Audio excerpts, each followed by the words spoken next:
We take on the tough issues and provide a biblical perspective to them. The topics we cover are wide-ranging: apologetics, theology, prophecy, creation and evolution, intelligent design, marriage, family, child-rearing, the millennial generation, trends in society, politics, economics, business, religious liberty, the Constitution, public policy, foreign policy, military policy, tensions in the Middle East, abortion, homosexuality, pornography, sexual ethics, media, technology, history, and America's godly heritage. We talk about anything that affects your faith, your family, or your freedom. So don't go anywhere, because Point of View starts right now.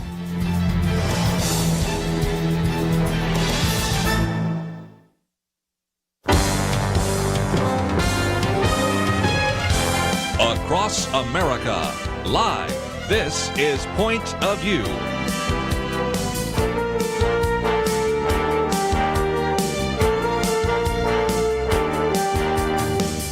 And now, Kerby Anderson. Thank you for joining us today here on Point of View. We're broadcasting live from the National Religious Broadcasters Convention. But I might just mention we have posted a couple of articles, Penna Dexter with me as well, hitting Putin where it hurts by sanctioning Russia's oil experts, also escape from COVID Island. And Penna, we're seeing today the United States expected to announce a ban on Russian oil. And so we'll be talking about that a little bit later. As a matter of fact, Sam Brownback will be with us as well. That will be great. We're here at the NRB in Nashville at this gigantic Opryland hotel, and we'll be broadcasting here all week.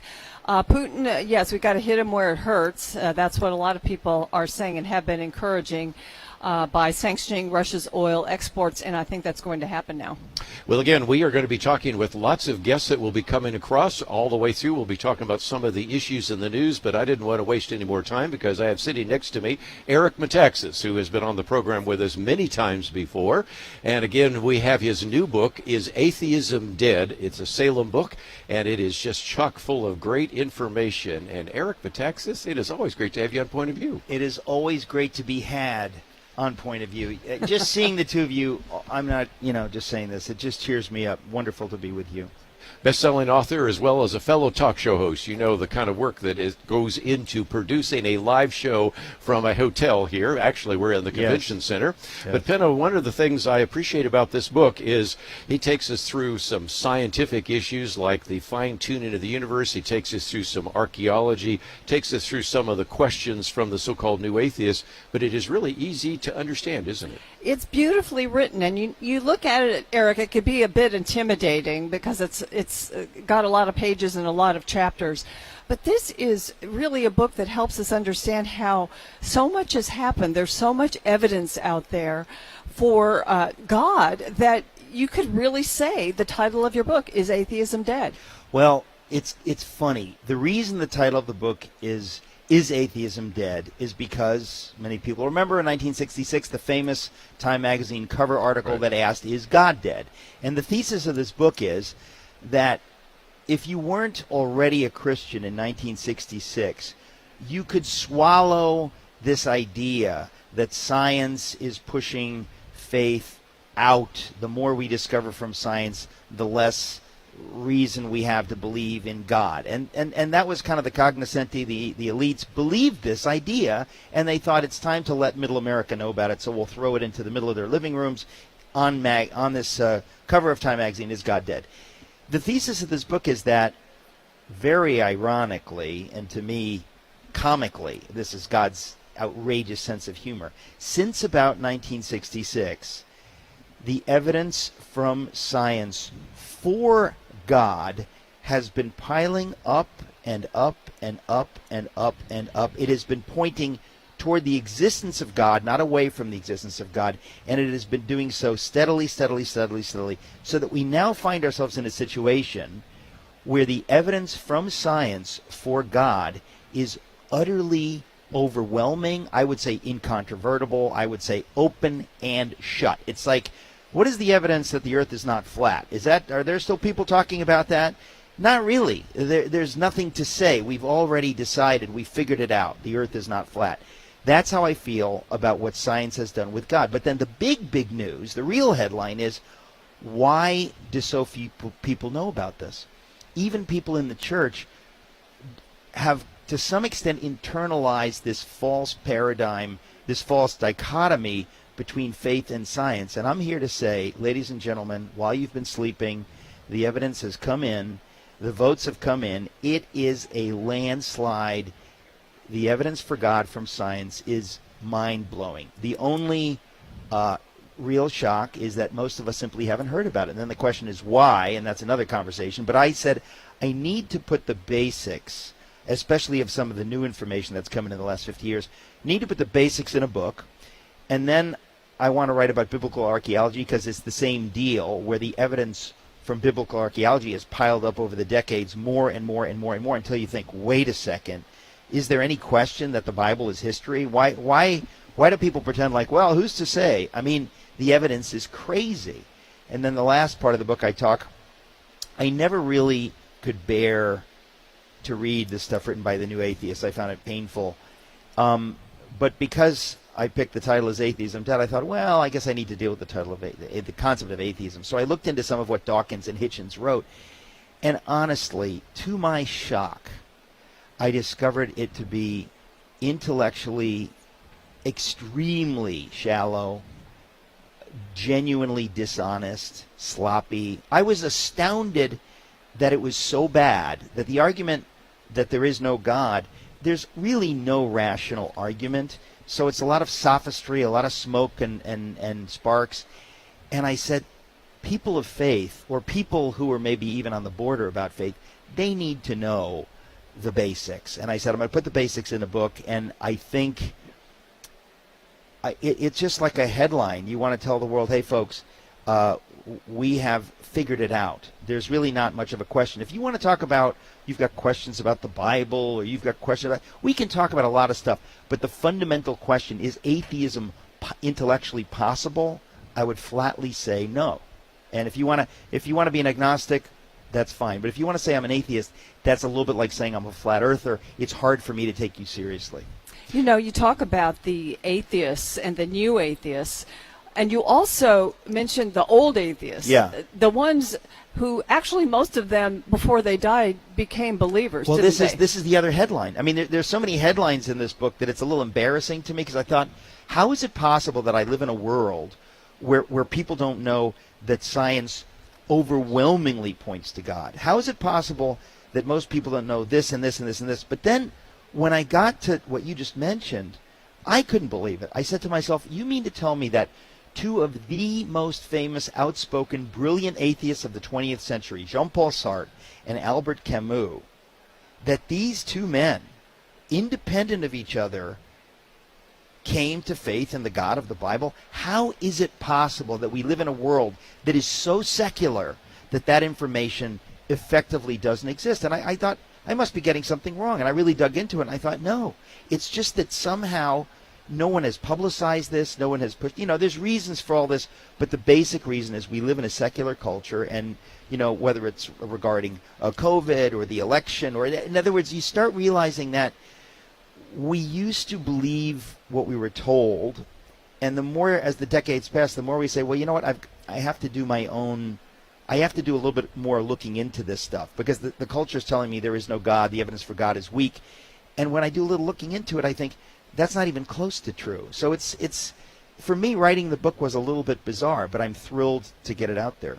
We're going to take a break, and of course you are a talk show host. You know about going to those breaks. So as we do so, let me just mention that one of the things we've done is post ericmetaxas.com. So there's a place where you can order the book. It's a Salem book.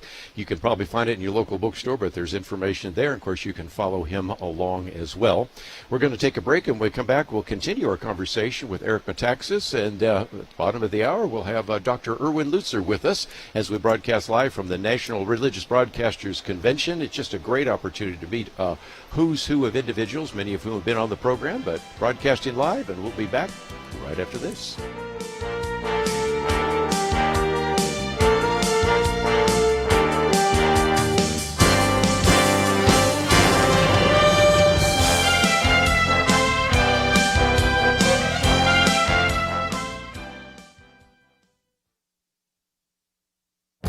This is Viewpoints with Kerby Anderson. Is the idea of the Great Reset merely a conspiracy theory? That seems unlikely given the fact that if you type in those 3 words in a search engine, you will find more than 900 million hits. Last year, the founder of the World Economic Forum co-authored and published a book called COVID-19, The Great Reset.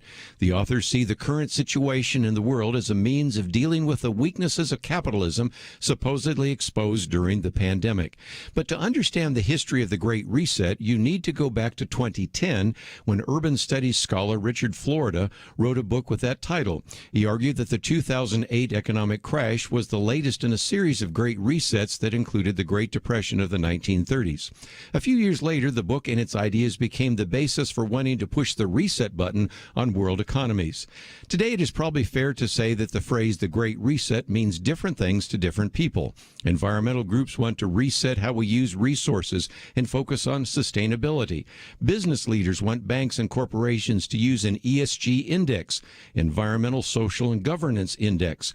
Globalists want to reset the economy and move us towards what has been called stakeholder capitalism, or what others have called communist capitalism. Critics talk about some of the other factors associated with the Great Reset. That would include such things as the promotion of uncontrolled immigration along with significant money printing. That results in such problems as open borders and uncontrolled inflation.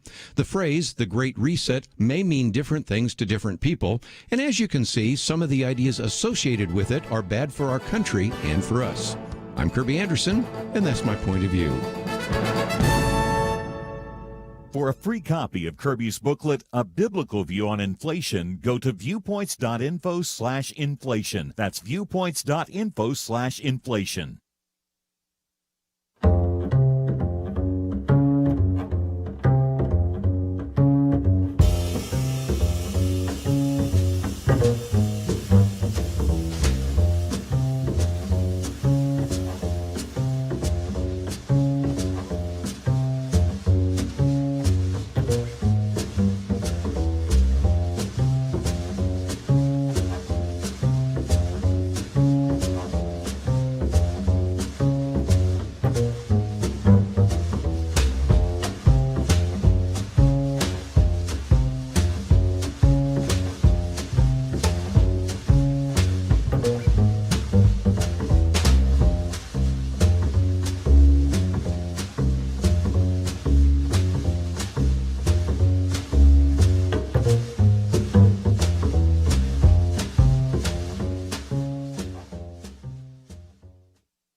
You're listening to Point of View, your listener-supported source for truth. Back once again, broadcasting live from the National Religious Broadcasters Convention in Nashville, Tennessee. Eric Metaxas with us for a little bit longer. Penedexter with me as well. And, you know, Eric, I was just thinking about the fact that all the way through, as you talk about the new atheist, you talk about it being sophomoric, intellectually sloppy and everything. I remember one time we had Alvin Planiga on the program, and he actually said that as he read Richard Dawkins, he said it was very sophomoric, but that would be an offense to any sophomore of the college universities. We're not. I'm just being blunt. I was staggered at how pathetic it was. It's like reading Freud's Moses and monotheism. You realize this guy might be smart in some fields. This is not one of them. These guys should frankly be ashamed that they wrote the books that they did. They're pathetic. I mean, just the fact, it was kind of like that they were whoring after undergraduate applause. Like that was their whole goal, is if I can fool some 19-year-olds, I consider that a success. I was just absolutely amazed at how bad their stuff was. So at the end of the book, I take them to task a little bit because people need to know there's nothing there. It's just smoke and mirrors. You know, you should be proud, though, of the book you wrote. And you mentioned there are 5 things. And, of course, there's no way we can unpack them today. I mean, just reading the book, it's so well written. It's a pleasure to read. It reminds me of some of the other books that look thick, but they're fun to get through. And so, you know, I hope people do. But I just want to kind of bring you to some of those 5 things. And the one that really, really fascinated me was archaeology, biblical archaeology, because it's only been in recent years that we've suddenly begun seeing all kinds of discoveries, and nothing. You begin your chapter, nothing really refutes the existence of God. Everything that's discovered actually... Even when they decide that it does refute the existence of God, then like 20 years later, an article will come out, oh, sorry, we got that wrong. What's her name? Kenyon in the 50s. She really led the charge against saying the Bible is, and then, of course, in 1990-something, and I reference it in the book, I read an article in the New York Times when they were still publishing this stuff, saying she got it wrong, and the evidence now points in this direction. Over and over and over, stuff is coming out, and there's some stuff in this book which we won't have time, but I simply can't get over the fact of how dramatic this evidence is from archaeology, and everybody should know that it's coming out and coming out and coming out. One of the other things you've done is you actually highlight some people that we've known. We broadcast from Texas, and as a result, we know Dr. James Tour at Rice University. Yes. And he's been complaining for years, saying, that you open up any high school textbook and it shows this reducing atmosphere, the primitive earth, the prebiotic soup, and all these organisms just crawl out of all of that. And he's saying there is no way, because we can't just say it's improbable, it is impossible, right? There's no word that's strong enough to communicate how idiotic it is. It's beyond idiotic. It's like somebody saying, like, hey, if I flip a coin, I could get it to land on its edge. And I'd go, okay, maybe. I've seen that happen. And then somebody says, but theoretically then, I could flip a coin and it would land on its edge 1,000,000 times in a row, right? And you'd say, well, try to get it to do it twice in a row and we'll talk. The odds against what some of these people are talking about, you don't even have the numbers to express it. So the idea that this is taught in high schools, or that people kind of believe that life could emerge out of non-life, it is more ridiculous than anything anyone believes. If somebody says, I don't believe somebody can rise from the dead, you think rising from the dead is absolutely nothing compared to what you say you already believe. The idea that life could come out of non-life, we know from the science, better than we ever did, that is absolutely not even slightly possible. But you don't hear about that. And so I said, I've got to write about it. In fact, the reason I wrote the book was because of two people. I had the privilege of meeting Dr. James Tour in Houston. And when I started talking about it, I said, have you written a book about it? And of course, he's so busy. He's like, no, I haven't written about it. He's writing peer-reviewed articles every week, but he didn't write a book about it. I said, I've got to put this in my book. So there's 2 or 3 chapters just dealing with that in the book. Then I met a man in Albuquerque, a biblical archaeologist, Stephen Collins, who discovered biblical Sodom. And when I looked into that, I said, are you kidding me? I mean, this is not a theory. I mean, when I looked into it, I said, this is as close to open and shut. He's discovered biblical Sodom from 1700 BC, from the first pages of the scripture. Nobody knows about this.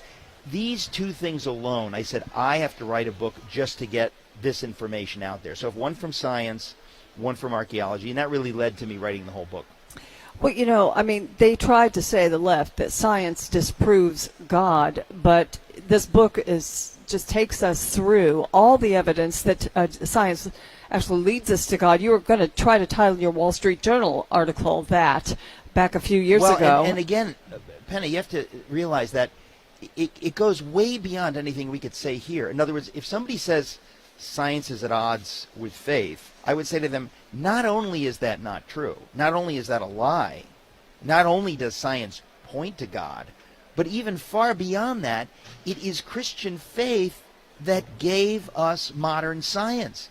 That's not a Christian point of view. Secular people know the history of science comes out of Christian faith.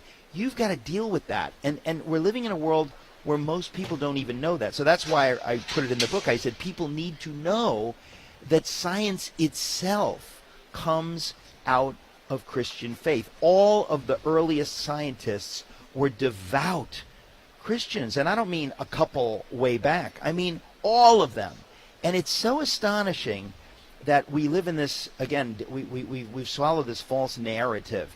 I said it's about time people start dealing with the reality. And again, that's why I put it in the book, because I really couldn't believe how few people knew this, and then how obvious it is once you get a few of the facts on the table.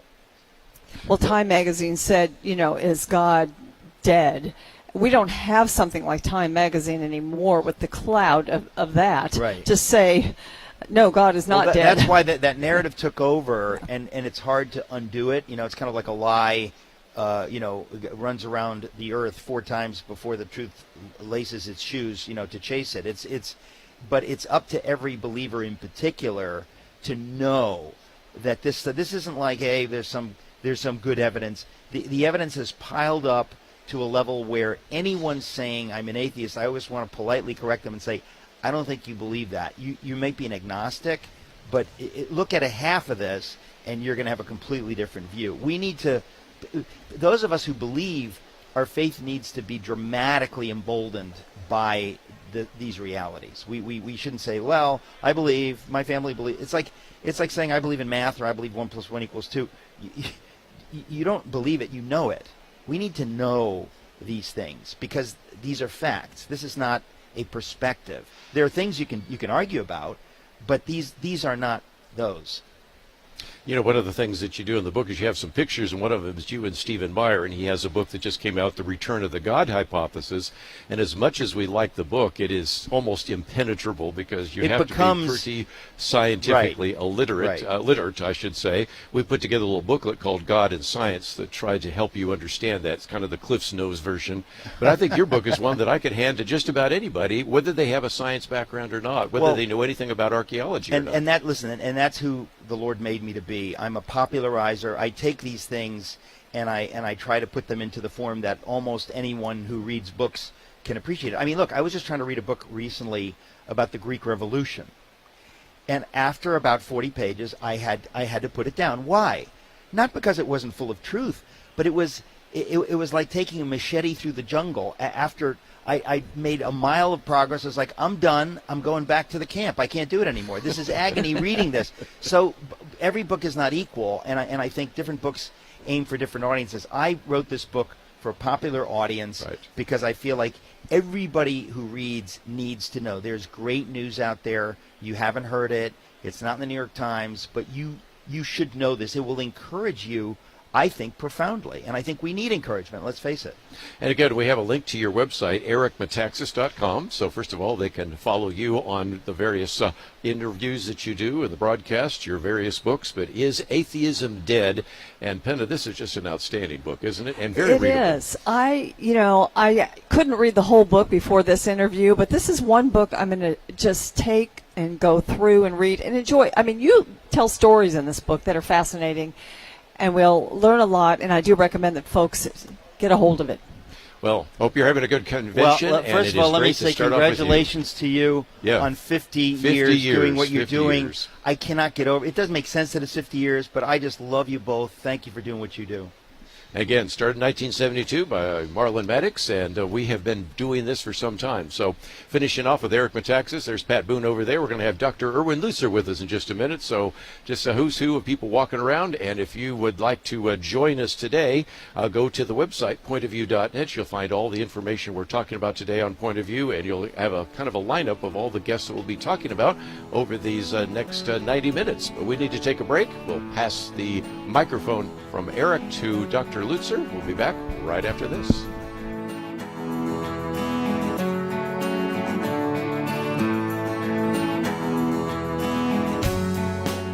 We live in a digital generation. Point of View is reaching this often overly plugged-in generation with truth. You can keep up with us 24 hours a day using your phone, your tablet, your laptop, or your desktop. Search for the Point of View radio talk show on Facebook, where you can keep up with today's issues, learn about current and upcoming guests by liking us on Facebook. Also, follow us on Twitter. Our handle is @PointOfViewRTS. That stands for Point of View Radio Talk Show. Learn, interact, make a difference with Point of View using new media. And here's one way you can make a big difference. Help us increase our reach by spreading the word among your friends. Share a Facebook post. Tag us in a tweet. With enough joining us to plant seeds, we'll see a tremendous harvest. Come on, it only takes a minute. Search for Point of View Radio Talk Show on Facebook, @PointOfViewRTS on Twitter, and subscribe to the Point of View Radio Talk Show channel on YouTube. Learn, interact, share. The Point of View Radio Talk Show. Point of View will continue after this.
You are listening to Point of View.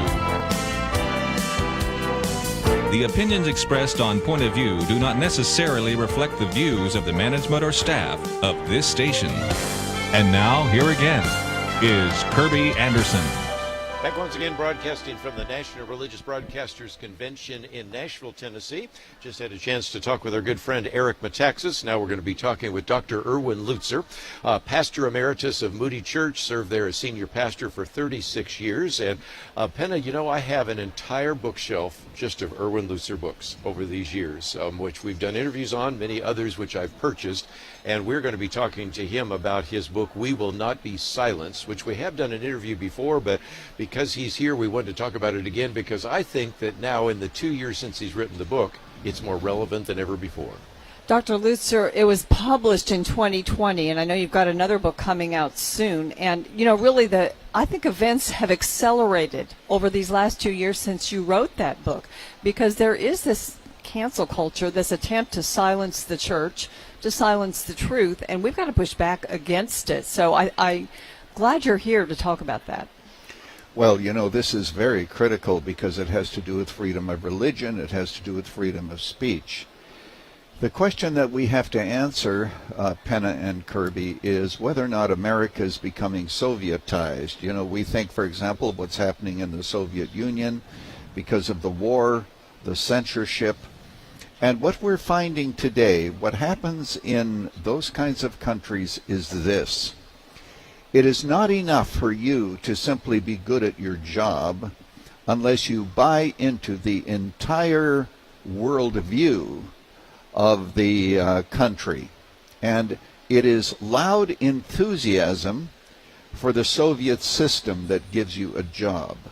Now let's look at America for a moment.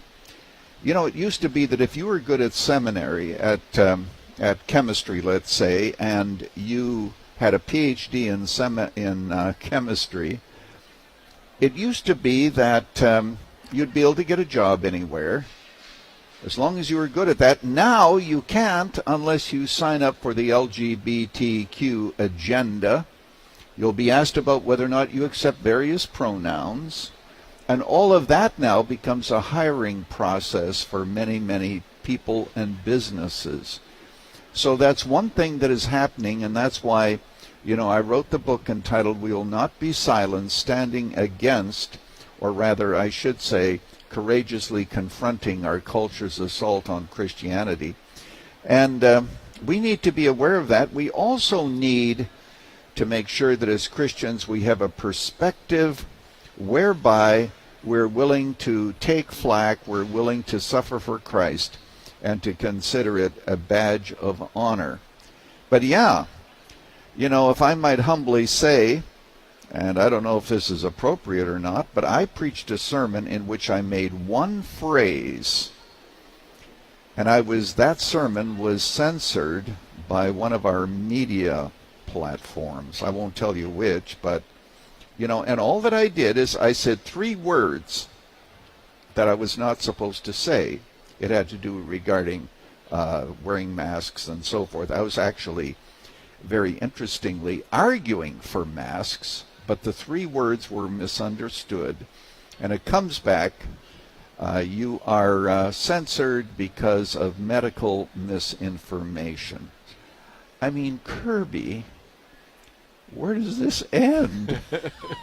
Well, I was just thinking, it used to be hate speech. You and I would obviously get criticized. You've had people protest outside of Moody Church, and I've had people protest at speaking, but it was always hate speech. But very quickly, I think the left said, hate speech is not broad enough. You know, you can't say that Joe Rogan is engaged in hate speech necessarily, so they broadened it to say misinformation and disinformation. Well, you can drive a truck through that now. And Penna, that's kind of where we are, is that almost anything you say potentially could be censored. And even you think of Brandon Ike there in Silicon Valley, who just said a small donation to a particular group that was trying to say that marriage is between one man and one woman. The man that was one of the co-founders of Mozilla, he gets thrown out on the street, and that was kind of a preview of coming attractions, wasn't it? Yes, and I think what Dr. Lutzer said is, sometimes you're just surprised by what you're critiqued for, or by what you've done that is all of a sudden wrong and needs to be canceled. And I think people in the pews across America are not aware. They're just becoming aware slowly. They're shocked by it. They don't understand it. And there's a sense in which the church has got a role to play in helping people navigate this cancel culture and helping us have courage, because, there are many pastors who have courage and are doing that. Others are not. And the church, I think, just it's really the only institution now that it's under attack, first of all, but second of all, it's really the only answer to inculcate the courage that we all need right now. Yeah, people are self-censoring themselves because of fear. And what we really need is some heroes. Now, we saw that in Virginia recently, where some parents stepped forward and said, we aren't going to have CRT in our schools anymore. And once that happened, isn't it interesting to see that out of the woodwork, so to speak, all kinds of parents came. So we need to be in an era in which we have heroes who are willing to speak the truth. And I frequently tell people that as Christians, it's not necessary for us to win. It is necessary for us to be faithful. And what we need to do is to help our young people understand that. Just to hitchhike on what you've said, we're living in a crisis of information. And the young people among us are asking questions like, whom can we trust?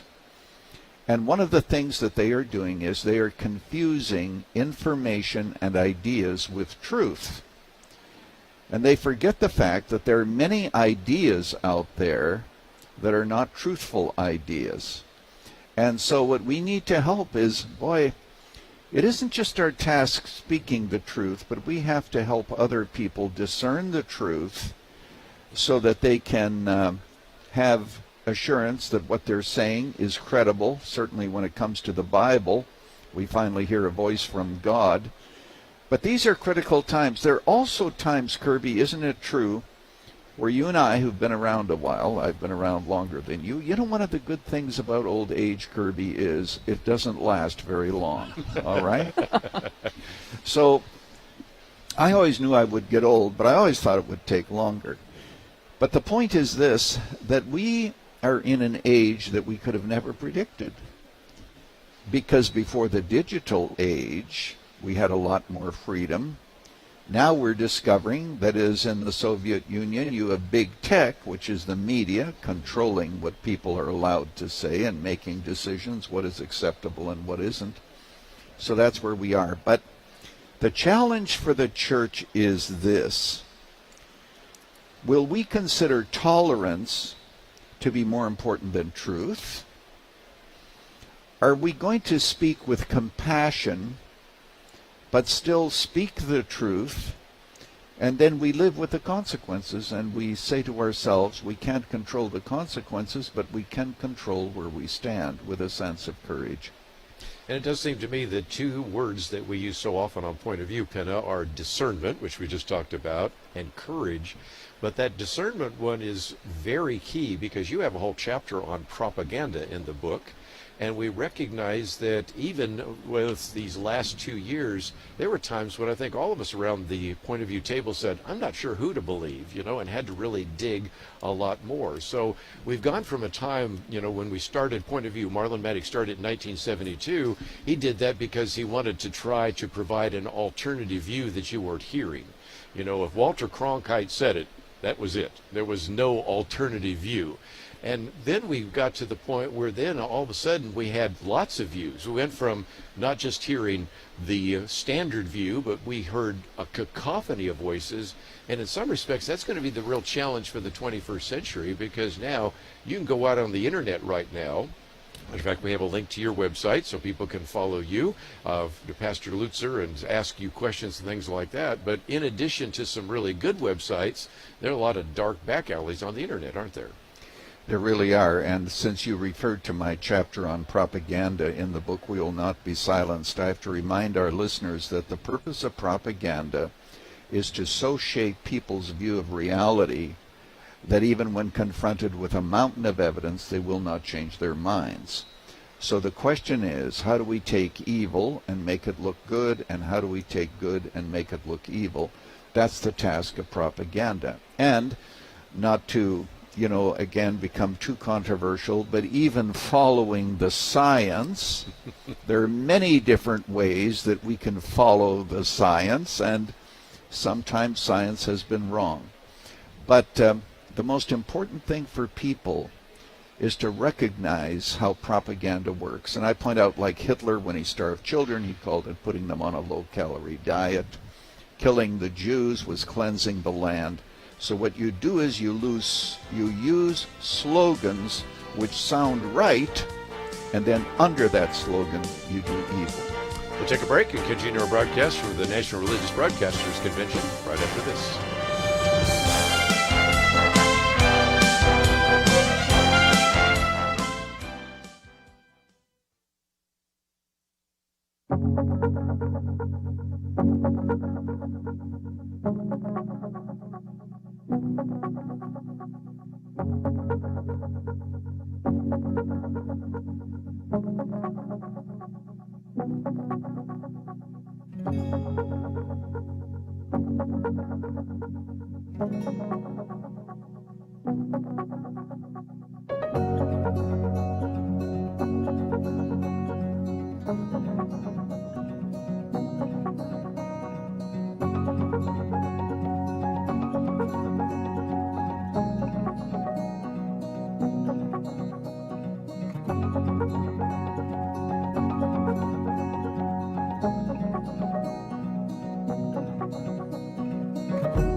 Now, back to Point of View, your listener-supported source for truth.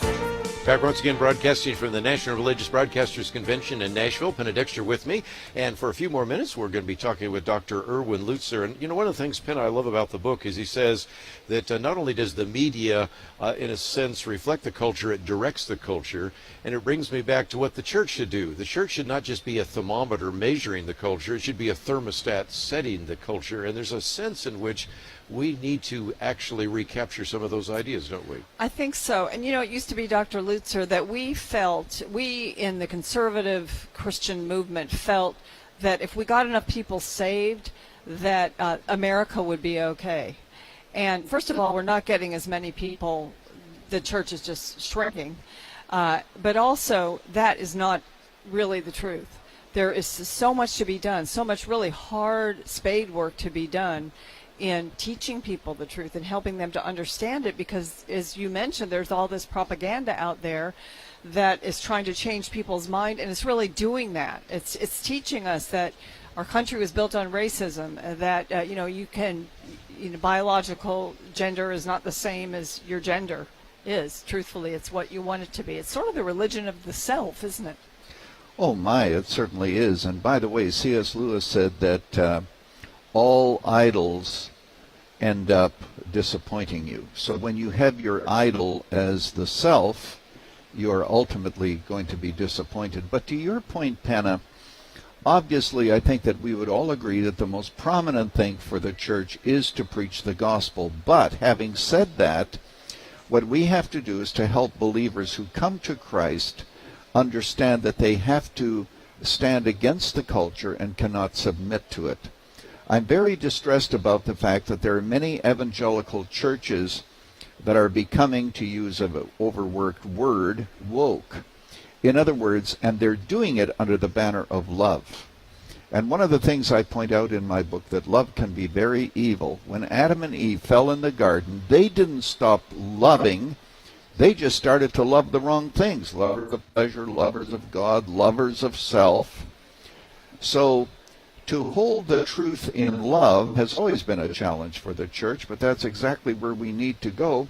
And what we have to do is to help people to navigate this. My particular burden, as somebody who has 8 grandchildren, is for them. Because what they need to do is to hear a voice from God. And very quickly, an illustration. At the Moody Church, we had a young pastor. He and his wife were having their first baby. She was giving birth, and suddenly there was all of this activity in the room. And the reason was because the little baby had its shoulder that was really stuck in the birth canal. And, of course, the young father was distraught. But a doctor came over and looked him square in the eye and said, in about 1 minute, there are going to be 20 people in this room. You are going to hear so much buzz. But have no fear. We've been here before, and everything is going to be okay. And in the midst of a world that clearly is losing its way and a country that is losing its way, God says to us, you listen to me, I know what's going to happen, and in the end, everything is going to be okay. We need, in the midst of all of this confusion, we need the voice of God as we discern truth. And that means standing against the culture, absolutely, because we are under tremendous assault. But do we have the courage? Are we teaching our children, grandchildren, to be able to stand against the truth, against the error? And we have to prepare them and ourselves, our own hearts, to suffer, because it's not, there's no consensus anymore. The Christian consensus is gone. And we have to try to bring it back, of course, but I think we're going to suffer in telling the truth. And so, we can't expect everything to be perfect, but to remember that voice of God, that everything will be okay. That gives us courage and strength. And to remember that the Church of God throughout history has always been under persecution. Mm-hmm. For us, it's unique. And what's unique is what I'm holding right now in my hands. A cell phone will do more to inform our children's worldview than an hour of church and an hour of Sunday school. So we have to fight this battle on multiple fronts, because the kids are being confronted with so many ideas, so many options, that they don't know who to trust, and they tend to trust themselves, which can be a great disaster. One of the things that you talk about is critical race theory. And Penn, I might just mention that one of the articles we're going to post tomorrow by Stanley Kurtz, who we know, the bill to federalize critical race theory must be stopped. So we're seeing that what you talk about in your book 2 years ago is not only making its way into the government and into the schools, it's making its way into the church. And I'm going to be, and we'll be speaking more and more on what's called woke theology, because some of your fellow pastors have said, well, we are concerned about racism, so we maybe should adopt these ideas of critical theory. Can you help us out? Because there's some pastors I right now think that so, need to hear and that is simply this, that one of the things we have to point out is that that kind of teaching, critical race theory, divides the church. It does nothing to bring us together. I point out that we cannot solve our problems by shouting at one another over racial fences. What the gospel does is it works towards unity and not division. And what we need to do is to see how this is actually dividing rather than bring together. Very quickly, and I know that we don't have a lot of time, but think of Colossians 3:11, where Paul says, in Christ we are all one, whether Jews or Greeks, huge divisions between them, bond or free, that of course is slavery even, and then he says Scythians. Scythians were marauders throughout the country, stealing what wasn't theirs, and barbarians who acted barbarically. So what we have to do is to say to the church, we don't lose our ethnicity when we come to Christ. But our unity in Christ has to transcend these differences, and then we have to ask, how can we work together to make things better? Critical race theory, in a single sentence, tears apart what Jesus died to bring together. And again, you think of Colossians 3, of course, Galatians 3:28, and other passages that really say that there is really only one race, the human race. Right. And we now know that biologically as well. Well, just before we're out of time, let me mention that we do have a place where people can connect up with you. And, of course, we have all sorts of other resources with, again, Erwin Lutzer. But I appreciate you taking the time to be with us. I know you are a busy man these days. And let me thank you for 50 years of ministry. That's what we're celebrating today, 50 years of ministry. And what a great privilege that has been for all of you, blessing so many millions. Again, Marlon Maddox started the program in 1972, and Penna, some of us joined at different times since then, but I've been doing this now for 36 years. And, of course, we have certainly had the privilege of having Dr. Erwin Lutzer on so many times. So many times over the years. Thank you for being with us Penna. today. Thank you. And so, again, thank you for being here at the All convention. Right. And if you would like to know a little bit more, we have all sorts of information that we've posted on the website. Penna, I might just mention that next hour we're going to have Allen Jackson, Pastor Allen Jackson, with us, and Sam Brownback. And so we'll get into some of those issues as well as we broadcast from the National Religious Broadcasters Convention. Let me just mention we have posted a couple of articles on sanctioning Russia's oil exports, also escape from COVID Island, and I gave you a preview of critical race theory, which we'll talk about a little bit tomorrow, and other articles that we've posted, all of them available at our website at pointofview.net. If you find yourself saying, I want to know a little bit more about each one of our guests, those are all available at Point of View, and we would encourage you to go there. And again, we continue to broadcast here this whole week for the National Religious Broadcasters, culminating on Friday when we'll receive an award for 50 years of broadcasting. But we need to take a break, so let me encourage you to go to the website, pointofview.net, and as we come back, we'll spend some time talking with a couple of our other guests around the round table. I know that you will appreciate the great material that we've posted on the website today. If you want to listen to it again, simply click on the button that says Watch or Listen, and we'll be back right after this.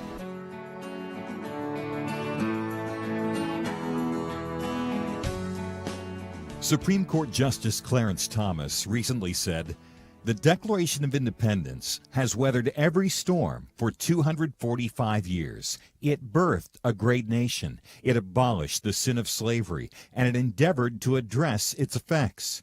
While we have failed the Declaration time and again, and the ideals of the Declaration time and again, I know of no time," said Thomas, "when the ideals have failed us." While some see our founding as fatally flawed and promote ideas that have failed every time they've been tried, at Point of View, like Justice Thomas, we still believe in America's ideals. And if you do too, make a difference today. Join the Truth Team as we promote the unchanging truth that gave us liberty and prosperity. Visit pointofview.net/team or call 1-800-347-5151. The original Americans responded to the call. Will you? Pointofview.net/team and 1-800-347-5151. Point of View will continue after this.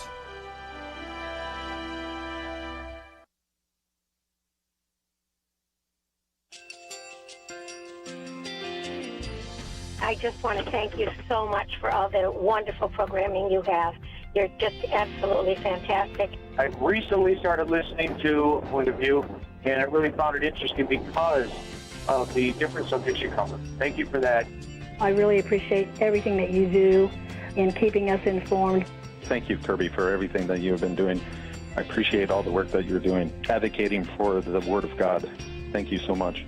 Point of View, I think, is absolutely necessary because it's a Christian perspective, a biblical worldview perspective, and receive very current, up-to-date information about what is really going on, week to week in our culture, which is changing so rapidly, and yet it's morally sliding backwards. Yeah, I'm just, first of all, I thank you guys. Y'all's program is wonderful, and enjoy it every day. I learn so much every time I listen to it. Point of View Radio Talk Show.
Hi, this is Kerby Anderson. You know, each day we take on the tough issues and provide a biblical perspective to them. The topics we cover are wide-ranging.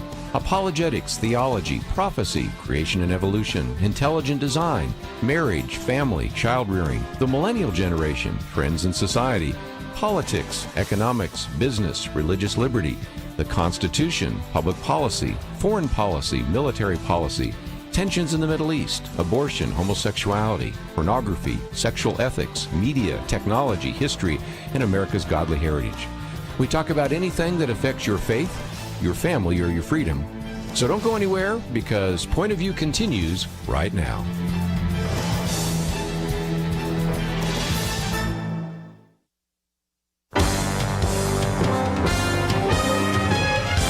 Across America, live. This is Point of View.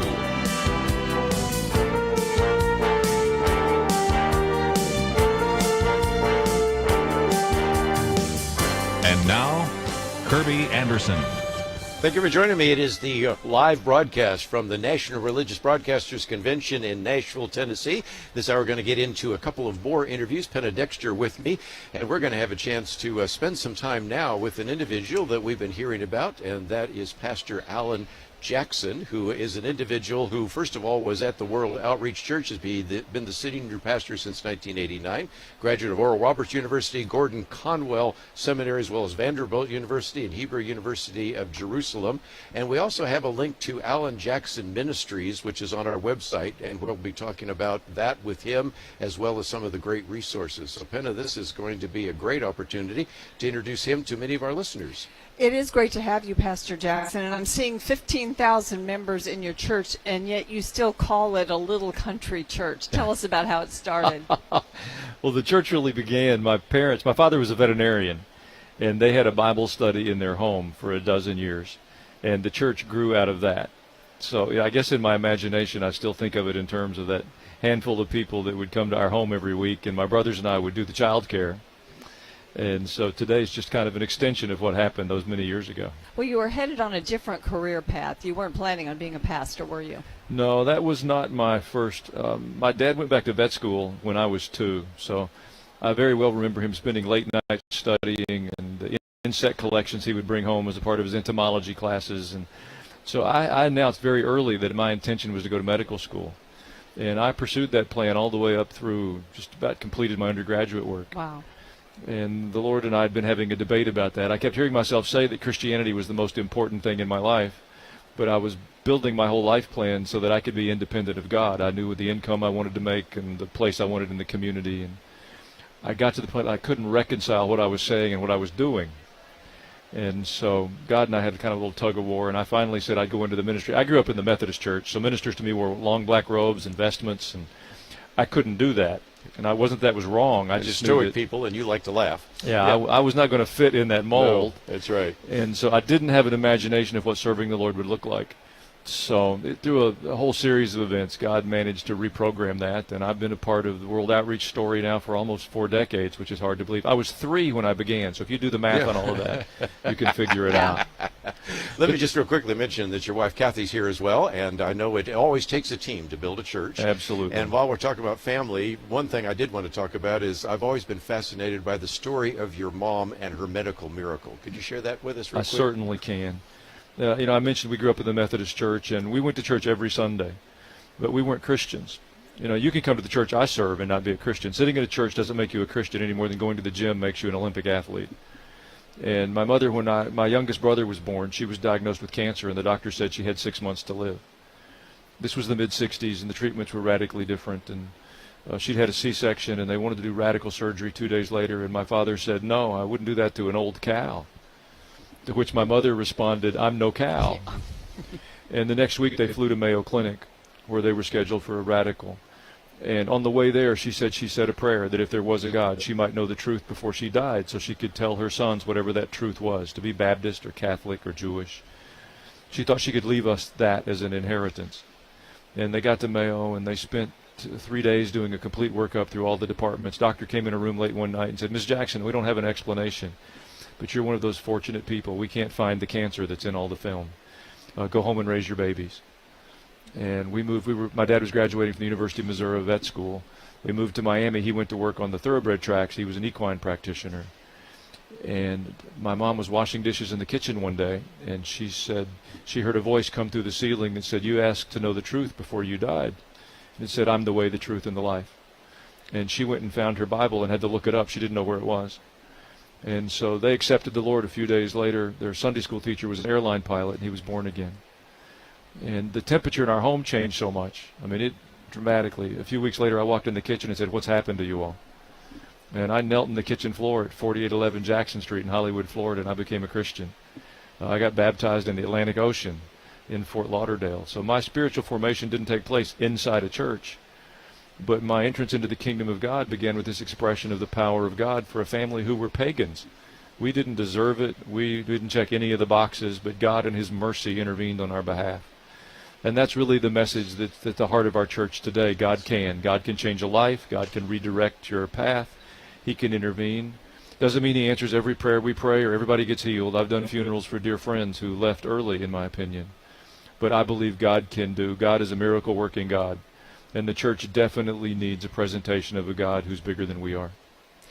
I know that you are a pastor who has a great concern for not only our country but the entire world.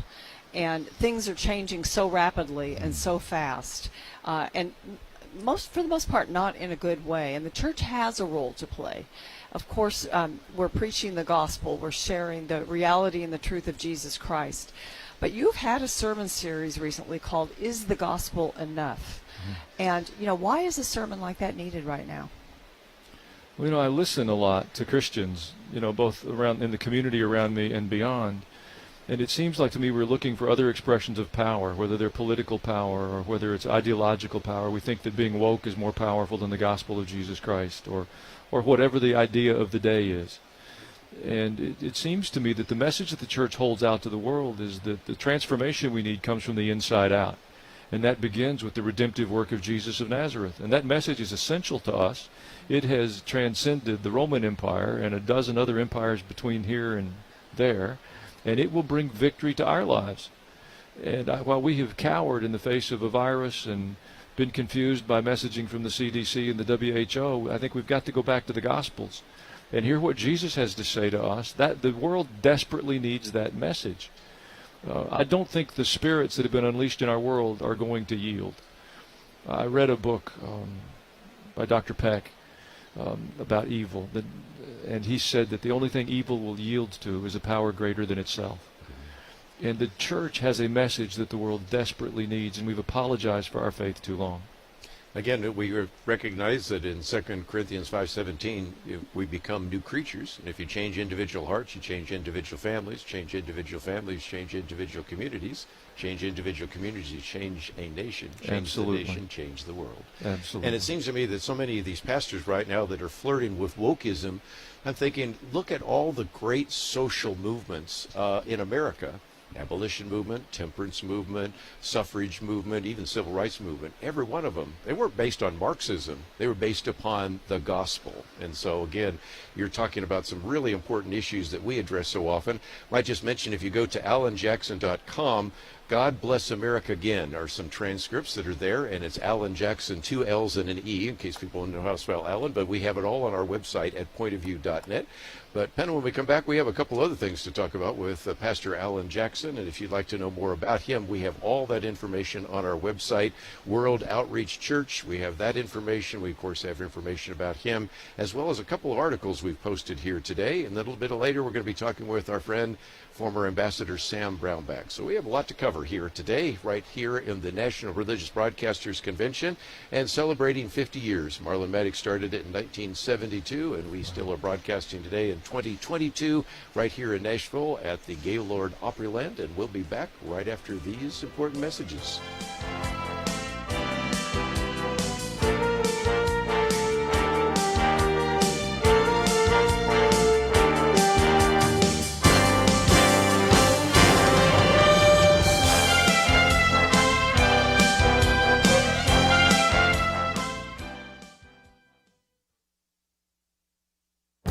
This is Viewpoints with Kerby Anderson. Is the idea of the Great Reset merely a conspiracy theory? That seems unlikely given the fact that if you type in those 3 words in a search engine, you will find more than 900 million hits. Last year, the founder of the World Economic Forum co-authored and published a book called COVID-19, The Great Reset. The authors see the current situation in the world as a means of dealing with the weaknesses of capitalism supposedly exposed during the pandemic. But to understand the history of the Great Reset, you need to go back to 2010 when urban studies scholar Richard Florida wrote a book with that title.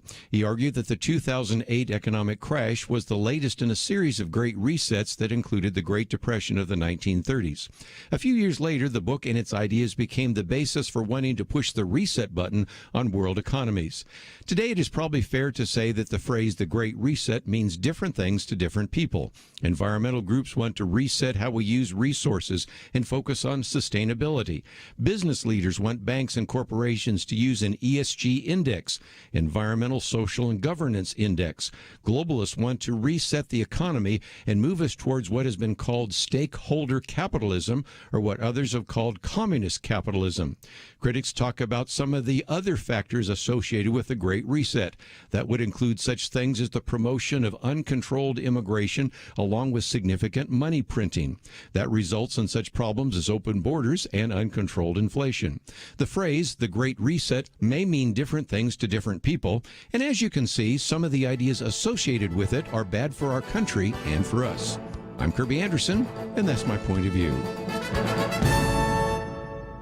For a free copy of Kerby's booklet, A Biblical View on Inflation, go to viewpoints.info/inflation. That's viewpoints.info/inflation.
You're listening to Point of View, your listener-supported source for truth.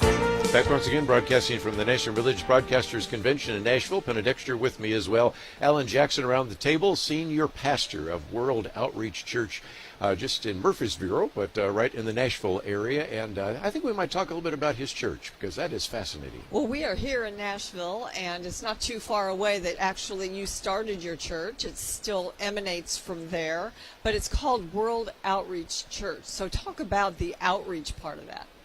Well, it was a reflection of how the church began. There were fewer than 30 people. There were more than a half a dozen different nationalities present. And so we had a sense even before, we were in a rented room sitting on rented chairs, and only the benevolence of a businessman gave us the rented room. But we understood God had asked us not just to sit and gaze at one another. And so I've been a part of a church from 30 people until several thousand people. And it isn't about the size of the church. I think it's about the heart of the people that are in that place. And we've always understood that God had called us to lift up the name of Jesus and to serve the people. The church is not a hall of fame of faith for spiritual heroes. It is a triage unit for broken folks. You know, God has restored my life time and time again, and he continues to do that in the lives of the people who worship. And if there's pastors listening or church leaders listening or people who serve in a congregation, there are no perfect churches. If you found one you couldn't join it, you'd mess it up. And that's not an excuse for sloppy living. We have to bring our best to the Lord. But the church, the initiative of church, is a redemptive story where people who have suffered rejection and brokenness and hurt and pain and loss can come and find the hope that's in the gospel of Jesus Christ. And what we found is if we'll keep telling that story, God keeps healing people, and they keep showing up. You know, it's a joke at church. We've done it. We've had to expand the building multiple times, and we've done as many as 5 weekend services, and you know, we'll say, you know, we're full again. What should we do? Do we build a building? And nobody really wants to do that. It's expensive. Or do you want to add another service? And at some point that becomes absurd. So we said, well, we could put the sign up. It says we're full. Go to hell. And then everybody goes, no, we can't do that either. So we come back and try to find a more effective plan. And it isn't about the size of the church. It's about our passion to see people hear the gospel of Jesus Christ. And we find that that keeps leading us forward in Middle Tennessee and to the far reaches of the earth. There are people, we are more alike than we are different. Our languages are different. Our cultures may differ a little bit. Our vocabularies, the foods we prefer. But the brokenness in the human soul and the need for a Redeemer and the grace and the mercy and the love of Jesus Christ changes people from the inside out. And that message crosses all those boundaries. You have a diverse church, and, we've got people now talking about the church not being woke, not being diverse, being racist. And I looked on your website and saw that you very prominently post the Apostles' Creed, which, in a sense, I call it the elevator speech for Christians, because you can really go through it and maybe unpack every line of it, and you would be giving a full presentation of the gospel. And, that's a way to bring all, since you have so many denominations, probably backgrounds that are together now in your church, a real unifier, isn't it? It is. I think we have to be a bit more astute. Once upon a time, not too long ago in our culture, Christianity was the binder of the social fabric. And we could afford to nitpick over our differences on when we took communion or what kind of worship we preferred or who wrote our hymns. But that's no longer true of our culture. And if we don't learn to stand together around the core of our faith, we will lose the influence that we have. I think it's happening. It has happened. If I can disagree with you on a point and we can both go to heaven, I will extend to you a hand of fellowship. We got to get over ourselves a little bit on our style of worship, or the clothing that the presenter at the front of the room wears, or what time we meet, or what day we meet, and come back to the centrality of the gospel. And that's not to go soft on sin. I'm not negotiating down to 2 commandments. I don't believe God, when he got to finished Malachi, I don't think he took a Prozac and chilled out and wrote the Gospels. The God I meet in the book of Revelation is every bit as intense as any presentation of him I see in the Hebrew Bible or the Old Testament. Having said that, we have to find a way to stand together. And the Spirit of God is moving in such a unique way right now. In all of the confusion from COVID, I think there's a whole new season of confusion that's been unleashed with Ukraine and Russia. Mm-hmm. The information coming to us is unsettling. It isn't clear. It doesn't feel like it's fully formed. We don't trust it. And it's a time for us to recenter our lives on the person of Jesus and who he is. He's the one who guarantees our future. He will secure the lives of our children and our grandchildren. Our 401k won't do it. Wall Street can't do it. The political leaders we have are not our problem. We don't need a new class of political leaders. We need a new heart in the people that gather in the churches. If the churches will change, our nation will change. Our problem is not the wickedness of the ungodly, it's the indifference of the faithful. And if we can have a heart change, God will move. From the stories in Scripture all the way through church history, over and over again, God's people drift and he calls us back. And I believe we're a generation he's calling back, and I pray we will respond.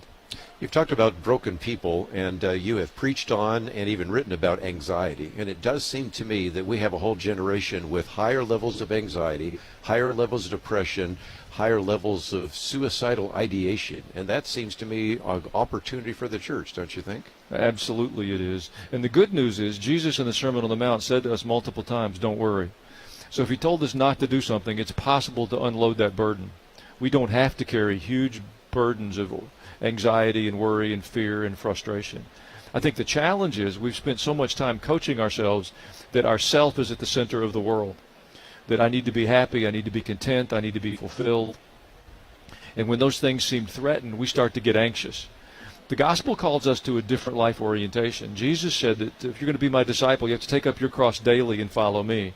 He wasn't talking about a bauble that we'd put in our ear or wear around a chain on our neck. The cross was a point of execution, and we have to take that self-centered life and redirect it to putting Jesus at the center. That doesn't mean that you ignore the pain and suffering in your life or the brokenness in you, but it gives us a different set of objectives and priorities and goals. And if we will begin to give that message away with courage and creativity and boldness, I think we'll see the churches transformed. It does seem to me that a lot of churches recognizing, as you said, that it's a place like a triage. You really have to address those issues. And again, you're a pastor. Speak to some of the other pastors, even seminary students, who oftentimes are afraid to talk about vulnerability from the pulpit. You know, I have to look like I've got it all together. And it does seem to me that oftentimes we can open up an opportunity for ministry when people are really struggling. If from the pulpit, as you do, you can not only say, this is God's word, but here's how I'm applying God's word to some of the brokenness in my life or my family. Yes. I think we need wisdom. You know, in James it said when we lack wisdom, we can ask and God will help us. There's a difference in being authentic and dumping your problems and your emotions on your congregation. And I think our goal is to be authentic, to try to be consistent with who we are in whatever setting we are. And that means we can come to the pulpit or in a public setting with some transparency. We struggle. We don't always have the answer. We don't always feel good. But it's still our job. We've got to go encourage God's people. You know, I felt conflicted if I had to deliver a message and I was mad at my wife. Because, you know, the devil climbs in your head and says, who do you think you are? And I had to reconcile the fact that if I'd been a physician, I would have gone to work even if everything in my life wasn't at peace. I don't stand in the pulpit because I'm perfect. I stand in the pulpit to deliver a message that God has given to me, and I'm very much a person in transition. God is still at work within me. Now, again, that's not an excuse for sloppiness. If you're practicing sin, stop it. It will destroy you. You can't manage it. But having said that, we all are faced with the struggles of sin and our own carnal nature, and it's foolish. If you adopt a role, if ministry is about a mask, or if it's about my ability to parse Greek verbs, I don't have very much to serve to the people that are looking for help. And if I talk about how God is restoring my life or helping me to drive my car in a more God-honoring way, that gives everybody else some hope that they might do the same. You've said that, first of all, the gospel is enough if we preach it correctly. And you've also said the problem is not the unbelievers in the world, it's the indifference of the faithful. Yes. And I think that a lot of pastors would resonate with that statement. So, you know, what advice do you have for them here at NRB, where there are many pastors and many Christian broadcasters? How do we deal with that indifference? Yeah, if I could talk to the pastors for just a minute, number one, I would say don't be mad at the people. You know, they're lost and desperate, and most of them are without hope. There's some pretenders and hypocrites. They're going to be in every group of people. That's how we got in the building. But most of the people are desperate and looking for hope. And if you will look at those people and aware of their brokenness, like Jesus did it, you know, he said he looked at them, they were sheep without a shepherd, and he's put us in that place to extend to them hope that life can be better and that the gospel can do that. If we'll start with that, and then we'll acknowledge current events. We don't have to be political. I'm not about endorsing candidates or parties, but the people are struggling to know what to do with our world right now. They're true. And if we come and do polite Bible studies and we don't address what's happening in our world, we leave them unprepared. And they're frustrated with the gospel then because it doesn't seem to be addressing their needs. Our schools need a biblical worldview, and that's got to come from the churches. Where else are the teachers or the children or the parents going to hear it? So pastors, be courageous. Tell the truth, but don't hide behind your seminary degree and your technical theology. Take what's happening in our world and help your congregation understand it from a biblical perspective. Pastor Allen Jackson, thank you so very much. We have a link to Allen Jackson Ministries. It's been a delight, and look forward to the next opportunity. Thank you, Kerby and Penn. It's been a blessing. We live in a digital generation. Point of View is reaching this often overly plugged-in generation with truth. You can keep up with us 24 hours a day using your phone, your tablet, your laptop, or your desktop. Search for the Point of View Radio Talk Show on Facebook, where you can keep up with today's issues, learn about current and upcoming guests by liking us on Facebook. Also, follow us on Twitter. Our handle is @PointOfViewRTS. That stands for Point of View Radio Talk Show. Learn, interact, make a difference with Point of View using new media. And here's one way you can make a big difference. Help us increase our reach by spreading the word among your friends. Share a Facebook post. Tag us in a tweet. With enough joining us to plant seeds, we'll see a tremendous harvest. Come on, it only takes a minute. Search for Point of View Radio Talk Show on Facebook. @Point of View RTS on Twitter, and subscribe to the Point of View Radio Talk Show channel on YouTube. Learn, interact, share. The Point of View Radio Talk Show. Point of View will continue after this.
are listening to Point of View. The opinions expressed on Point of View do not necessarily reflect the views of the management or staff of this station. And now, here again, is Kerby Anderson. Back once again, broadcasting from the National Religious Broadcasters Convention, which is in Nashville, Tennessee. Great opportunity for us to have a chance to hear from so many individuals. Penna Dexter with me as well. And we're going to have a chance now to talk with Sam Brownback. He was elected the youngest Secretary of the Department of Agriculture in Kansas. I remember that. Then elected to the House of Representatives. Then United States Senator. I think that's when we started crossing paths with him in Topeka, Kansas, of all things. Also presidential candidate. Later, of course, after that, became the governor of Kansas in 2010 and then was reelected there as well. But now we tend to refer to him as Ambassador Brownback because he was Ambassador at Large for International Religious Freedom back in 2017. So Penna Dexter, it is always a delight to have Ambassador, Senator, Governor Sam Brownback. Well, Ambassador, you have led on so many issues that we care about and that we've talked about here on Point of View over the years. And so, thank you for that service. I don't know how you top that. I know that you were Ambassador at Large for International Religious Freedom under the Trump administration, so you've stepped down from that. But how do you cap off such a great career in public service? Well, first, I've been blessed. I mean, to have all these opportunities and chances to do these things has just been an incredible blessing to me and my family. And I've loved serving my nation. I love serving the people of God.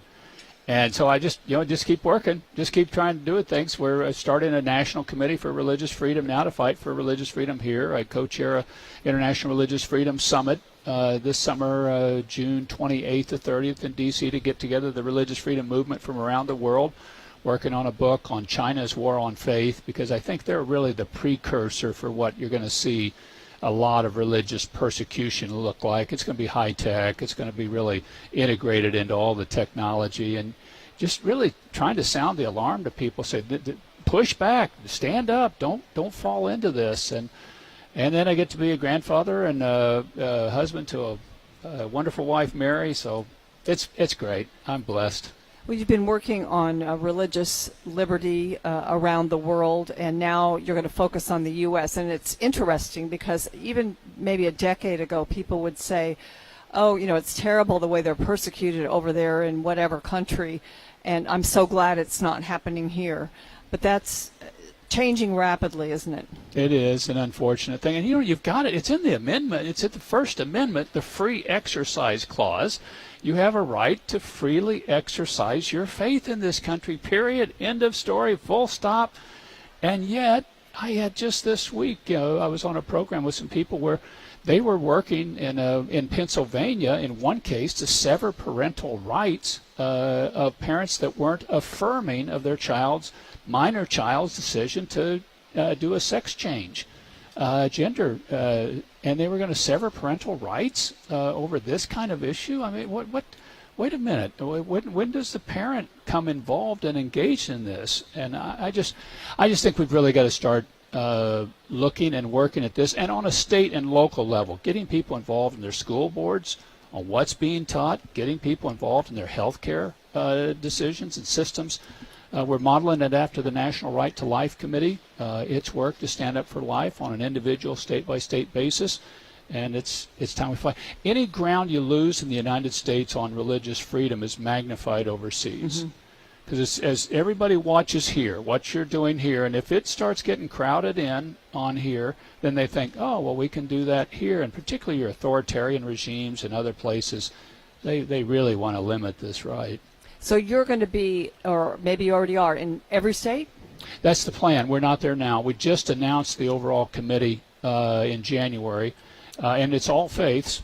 So it's Protestant, Catholic, LDS, Jewish, Muslim, Hindu, everybody standing up for the free exercise clause to be able to peacefully practice your faith. And it's a beautiful thing. You think about it. I mean, we've got a number of Amish people where my parents are, and one of them helps my parents. And I just think, I love that they practice their faith the way they do. Now, it wouldn't be for me. I don't think I could handle that. I know my kids wouldn't. But what a beautiful thing. Yeah. And I want them to have that free. I want them to feel encouraged to practice their faith. I want everybody to feel encouraged to practice their faith. So we have the legal groups like First Liberty Institute, like Alliance Defending Freedom, They're that are awesome. working on the legal front. So how is this committee different? This is a political front. This is a 501c4. And so we will do candidate pledges. We'll do voter guides. We'll distribute voting packages of here's where this candidate, how they voted, here's how this candidate voted, and back those who are for religious freedom and oppose those who are not. I think those groups, the ADFs and First Liberty, I think they're doing a fantastic job, really protecting us in court. But often you're kind of behind the 8 ball once you get into the courtroom. We need to fight in the political system and the culture, and we need to educate the country on the beauty of religious freedom. I don't know of a homeless shelter in America that's not run by people of faith. Well said. You know, I mean, the spiritual capital that we have in America. I don't know how many hospitals or adoption agencies that are in the country they're not run by the Lions Group or the Rotary. They're run by people from their heart and their religious community. And it's like we as a country, we want to, oh, this is bad. And you go, no, this is great that people want to practice their faith and show their heart this way. And if we start losing ground on that, you'll see a big loss in this country. Let me just mention we do have a link to the brownbackgroup.org, but also that link will give you the National Committee for Religious Freedom, which is THENCRF.org. You're going to say, I can't remember that. Well, the good news is it's at pointofview.net, so just go to pointofview.net. And if you are in a state that maybe does not have this, since we broadcast Sam Brownback in 40 states, I guess, there are some individuals right now listening to this that could be part of that committee, couldn't they? Because you want to have one in every state. And we want one in every state. We want to have a small national entity and a large state network, because the action's really at the state and local level. Sure is. I mean, what happened in Loudoun County, Virginia, was really local people stepping up and saying, no, parents have a right to know what's going on in the classroom, and they need to have a say in that. That takes people getting organized and pushing on it, and they did. And that's what people need to do across America. I love it. I love it. I think this is needed. I want to go to China because, there's been this Uyghur genocide in China. A lot of people pushed to not have the Olympics there. The Olympics took place there. A lot of American companies were there on the spot advertising. China is just, in one sense, we're wanting to boycott a lot of things Russian, but China is just a different story, isn't it? It is. And China's the webmaster. They're the puppet master in this whole situation. I mean, we look and we watch what's taking place in Russia and Ukraine, and this is horrific. And we need to stand up and push back. But China's the enabler. If China wasn't backing Russia, they wouldn't be able to do this. They're the ones that are going to buy the oil. They're going to prop up the economy. And Putin, where was the last place he went before he invaded? He goes to Beijing. He goes right ahead of the Olympics, and Xi Jinping says, well, don't do it during the Olympics. He doesn't, and right afterwards, you're in. And they're also now aligned with these terrorist countries. They're aligned with Iran and Afghanistan. And so now you got this Russian-China axis with the terrorist groups, and you don't know really if President Putin gets his back up against the wall where that may take where that may take the world to, but we're in a serious, perilous time. Well, again, we're going to take a break, and when we come back, I'm going to ask some questions maybe about Ukraine. But again, Penna, only so well that the Uyghurs in China and the fact that all these major companies, which now are pulling their products out or not broadcasting or doing any kind of sales in Russia, with the exception maybe Coca-Cola, are ignoring what's going on in China. And if you're with the NBA right now, you can't say a thing about China. If you're in Hollywood, you can't say a thing about China. So we certainly want to talk about that. But also want to get into the religious liberty issue of Ukraine, because that's something we really haven't talked about too much either. And in case you haven't joined us until recently, we have posted a couple of articles, one hitting Putin where it hurts by sanctioning Russia's oil exports. And, of course, the government is doing that today. Also, we were talking about some of these other issues that we will cover perhaps tomorrow, but there are just all sorts of topics that we will be addressing. But it's just wonderful to have Sam Brownback with us today, isn't it? Yes, it is. Thank you. So again, we're going to take a break, and when we come back, if you have some comments or questions, you can certainly leave them on our Facebook page. We'll try to pick up some of those tomorrow. Broadcasting today from the live from the Religious Broadcasters Convention here in Nashville. And as a program note, I just might mention that tomorrow we will be talking with a number of other individuals. Alex McFarland will be with us, as well as Stephen Arterburg, Robert Jeffers, Chosen Road, and then later Bluegrass, in the week, Bluegrass Christian Band. That's right. Tony Evans will be with us, Chuck Bentley, Shane and Shane, E.W. Jackson, and a variety of others. So we've got lots to cover, but we will continue for just a few more minutes with our good friend Sam Brownback, and we'll be back right after these important messages.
Now, back to Point of View, your listener-supported source for truth.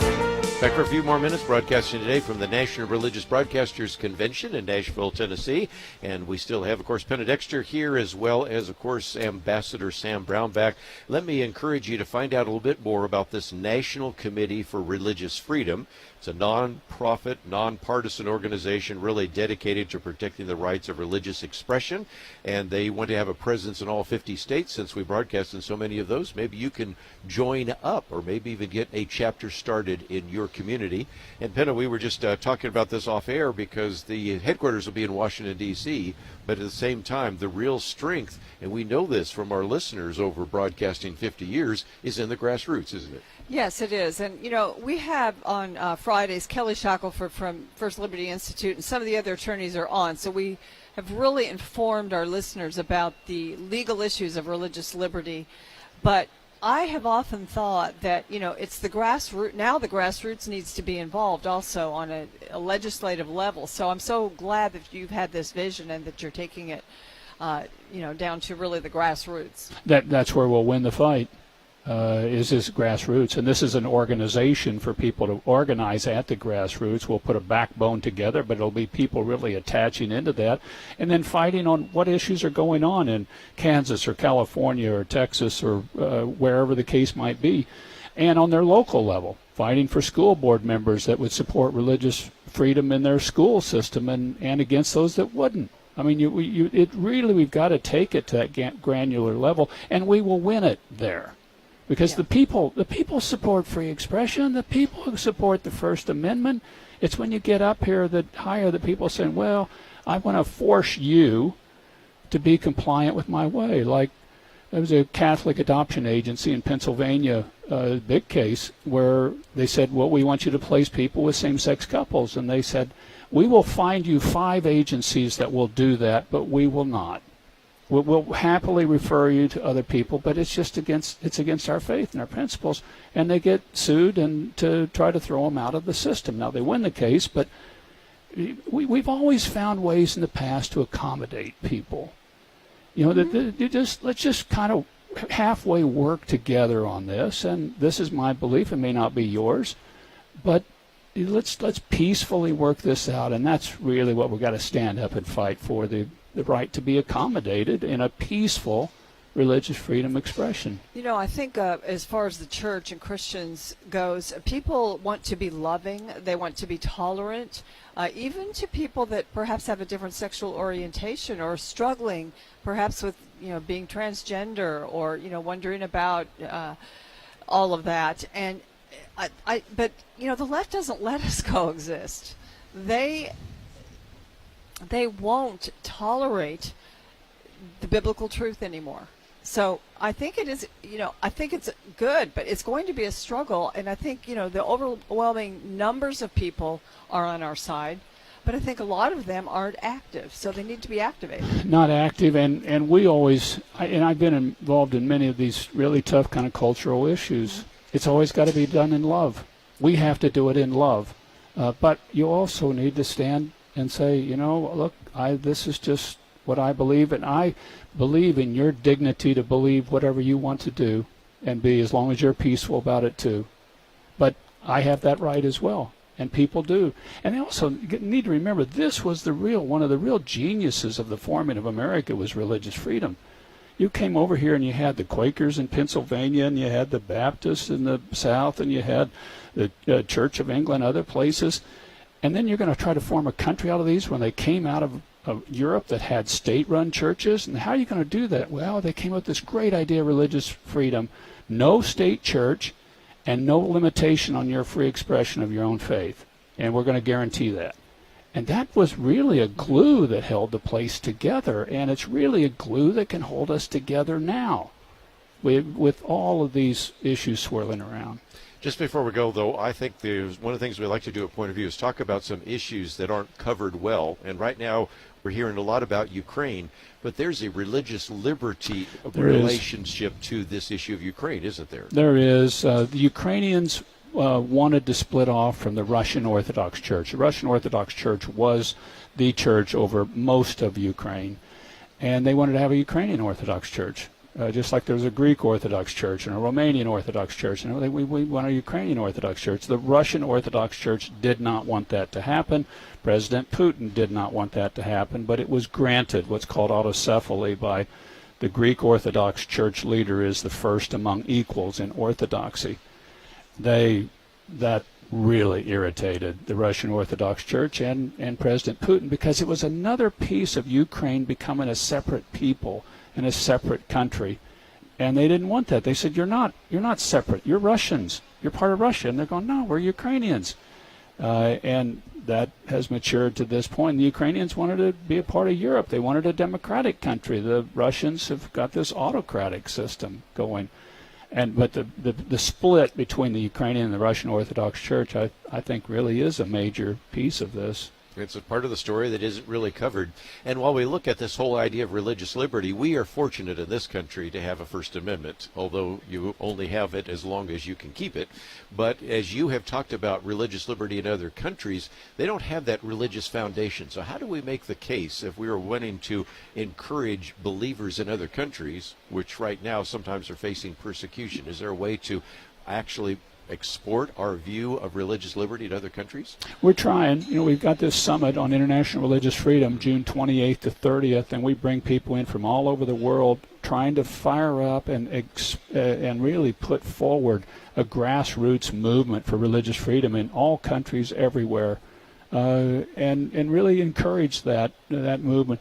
There's been a great job done against human trafficking, and it's mostly been a grassroots movement. We want to see the same thing on religious freedom so that people everywhere around the world can be free to practice their own faith as they see fit. And it's good for a nation's security, and it's good for their economic growth.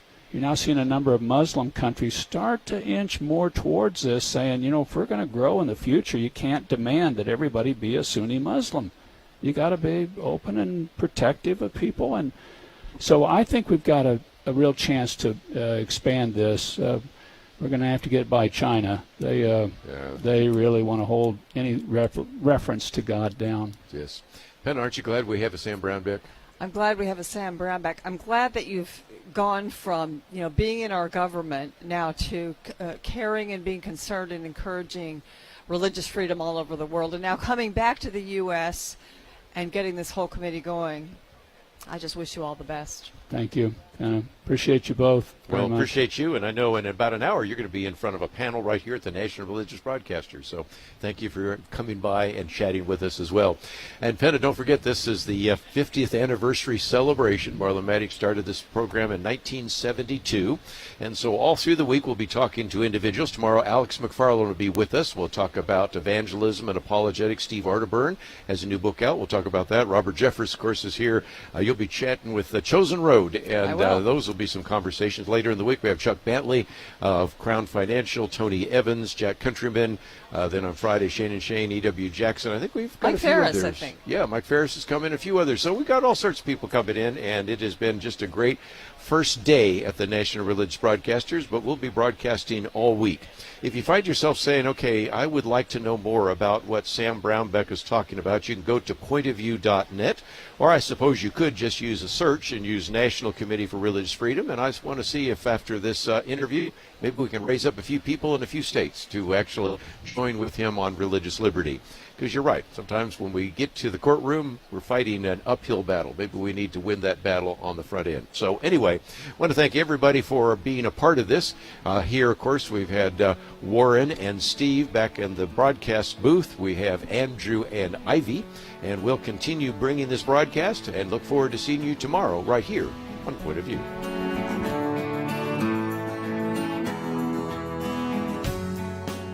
Having civil conversations about important issues seems to be harder and harder. Various media outlets tell people what they should believe, why they should be outraged, and getting people to actually think, well, it can be difficult. Whether it's the gospel, tax issues, social policy, or just about anything else, you need to have solid information and clear thinking to address the hard issues. You need God's truth applied. And that's what you get in less than 2 minutes with Point of View's Viewpoints Commentary, a daily resource to help you be informed and think through the things we need to be talking about. It is free and will arrive in your inbox each day when you visit pointofview.net/sign-up. Sometimes we know we should say something, but we're silent because we're not quite sure what to say. Viewpoints Commentary can help you break the silence and change the narrative. It can make you a more equipped agent for truth. Get your free subscription to the Viewpoints Commentary at pointofview.net/sign-up. pointofview.net/sign-up. Point of View is produced by Point of View Ministries.